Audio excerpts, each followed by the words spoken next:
Oke sahabat YouTube, sebelumnya kita akan kembali ke daftar pembahasan. Bagi kalian yang tidak ingin ketinggalan info-info menarik lainnya, maka silakan pencet tombol subscribe dan nyalakan loncengnya. Apakah Anda pernah mengalami, ikan-ikan kesayangan pada akuarium Anda, sering mati tanpa sepengetahuan? Mari kita bahas lebih lanjut. Hal pertama dalam memulai merawat ikan hias adalah memastikan keadaan akuarium Anda. Bagi pengguna awal, bersihkan akuarium dengan menggunakan klorin. Fungsi utama klorin adalah menghambat pertumbuhan atau membasmi bakteri dan berbagai parasit lainnya. Yang kedua, jangan terburu-buru memasukkan ikan kesayangan Anda ke dalam akuarium dulu, dikarenakan ekosistem air yang ada di dalamnya masih belum terbentuk. Kualitas air sangat berpengaruh untuk keberlangsungan hidup ikan. Air yang buruk dengan kriteria berupa kelebihan kadar amonia, nitrit, dan pH air yang tidak sesuai. Hal tersebut dapat menyebabkan ikan kesulitan bernapas di dalam air, terutama kelebihan kadar amonia dan nitrit yang membuat ikan megap-megap. Ini karena ikan menghasilkan lendir ekstra yang mengurangi fungsi insang sehingga hasilnya pun ikan akan cepat mati. Solusi dalam mengatasi hal tersebut adalah, sebelum membeli ikan hias, kita perlu mengendapkan air selama kurang lebih 4-5 hari agar ekosistem dalam akuarium kita terbentuk. Disambung dengan proses aklimatisasi, yakni kegiatan adaptasi ikan terhadap lingkungan barunya.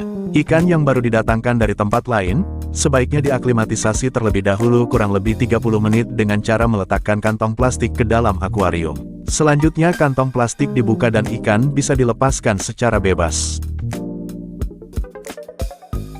Kemudian terkait alat-alat pendukung perawatan ikan hias diantaranya adalah aerator, batu aerasi, filter aerator. Alat-alat di atas tadi sebaiknya diperiksa dan dibersihkan secara rutin setiap 2 minggu sekali agar air akuarium tetap bersih dan jernih.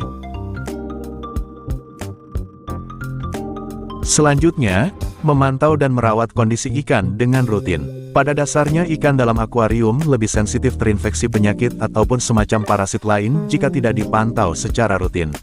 Untuk itu, sangat dianjurkan bagi Anda menggunakan obat methyl blue, berdasarkan pengalaman admin, dalam mencegah penyakit jamur atau sejenis white spot, Mimin menuangkan sedikit obat methyl blue secara berkala. Jika ada salah satu ikan hias kalian yang terinfeksi white spot, hal yang perlu Anda lakukan adalah segera ambil dan lakukan karantina, kemudian larutkan methyl blue ke dalam air pada wadah terpisah. Dosis pelarutan yang tepat adalah 5 gram per 100 liter. Setelah itu, Anda dapat memasukkan ikan yang terinfeksi ke dalam larutan tersebut.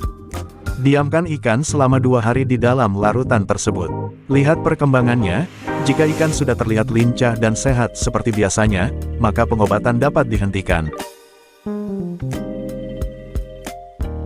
Cara merawat ikan di akuarium selanjutnya adalah dengan memperhatikan porsi makanannya. Saat Anda memberi makan ikan, berikan makanan yang sesuai dengan porsinya dalam 2-3 menit sekali harus habis, atau hanya 1 kali sehari. Dikarenakan, jika Anda memberikan pakan yang berlebihan, dan sisa-sisa tersebut berserakan, maka akan mempengaruhi kondisi air. Akibatnya yang terjadi, air akan keruh dan kesehatan ikan Anda pun terancam. Dalam habitat akuarium baru, kondisi air dan ikan belum terlalu stabil.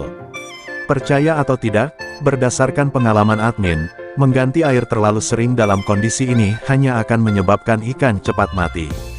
Dilansir dari animalstand.com, jika akuariumnya besar, penggantian air yang sering akan mempersulit ikan Anda untuk beradaptasi dengan kondisi ekosistem yang baru, sehingga perkembangannya akan melambat. Sementara jika kapasitasnya kecil, penggantian air yang sering akan menyebabkan kematian. Oleh karena itu, akuarium baru setidaknya harus diganti setelah jangka waktu 2 bulan. Kemudian ini sangat penting untuk diingat-ingat. Setelah 2-3 bulan berlalu, Anda dapat mulai mengganti air sedikit demi sedikit.